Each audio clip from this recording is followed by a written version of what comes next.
izberemo knjigo Klub čudnih otrok. Zapisane vrstice dajo občutek, da je čisto ok, če kakšno stvar vidiš drugače, skozi drugačne oči in da pri tem nisi sam. V knjigo sta skočila Rok in Ana. V rokah imam tole čudovito zgodbo Klub čudnih otrok, ki govori o 4 osnovnošolcih, ki so malce posebni. Kako jih je sprejela družba? Ja, v bistvu so se ali sami izključili iz družbe, ali pa jih je družba pač izključila.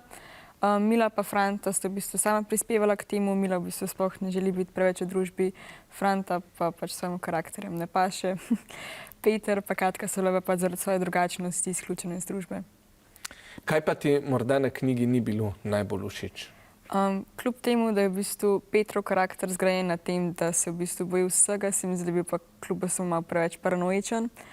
Pa v bistvu tega s činčilo nisem razumela, a se je kratko malo teleportirala in mi je v bistvu šele na koncu knjige postalo jasno, kaj se je zgodilo z njo. No pa ne izdajva, da boste tudi vi prebrali knjigo do konca. Jezik ti je bil pa všeč, ne? Veliko slenga je avtorica uporabila. Ja, v bistvu s tem se tudi pač mladi lažje poistovetimo v bistvu s tem, ki trenutno pripoveduje zgodbo, ker v bistvu tudi nobeden izmed nas ne govori v knjižni slovenščini, ampak vsi uporabljamo v bistvu sleng. Pa predlagam, da o tem povprašajva še avtorico knjige Petro Soukupovo. Petra, zakaj ste se odločili, da knjigo napišete v slengu? Používám slang a obecnou češtinu hlavně proto, protože si myslím, že to je přístupnější tomu mladému čtenáři, ale já to teda používám i v knihách pro dospělé, protože si myslím, že to je prostě přístupnější lidem. A protože si myslím, že tak lidé mluví a tak se snažím já psát. Petra, hvala lepa. Cela zgodba je neka taka zanimiva dogodivščina. Ana, kdaj si ti nazadnje doživela kakšno zanimivo dogodivščino? Ja, moja zadnja dogodivščina je bila pa po mojem, da kar snemanje oddaje Male sive celice prejšnje let.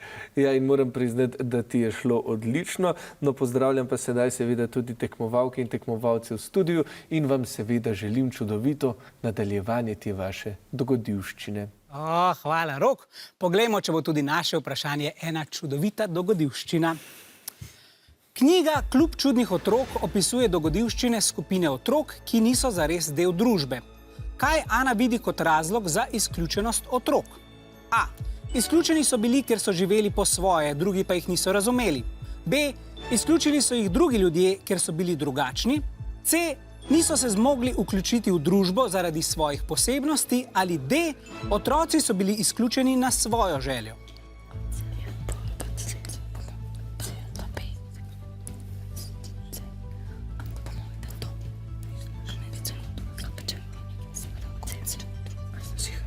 Nekaj razmisleka tokrat in dvakrat odgovor C. Menite, da se niso zmogli vključiti v družbo zaradi svojih posebnosti. Ja, Ana pove, da so se otroci bodisi sami izključili iz družbe, bodisi jih je izključila družba. Pravilen je torej odgovor A. Žal tokrat točk ne bomo podelili.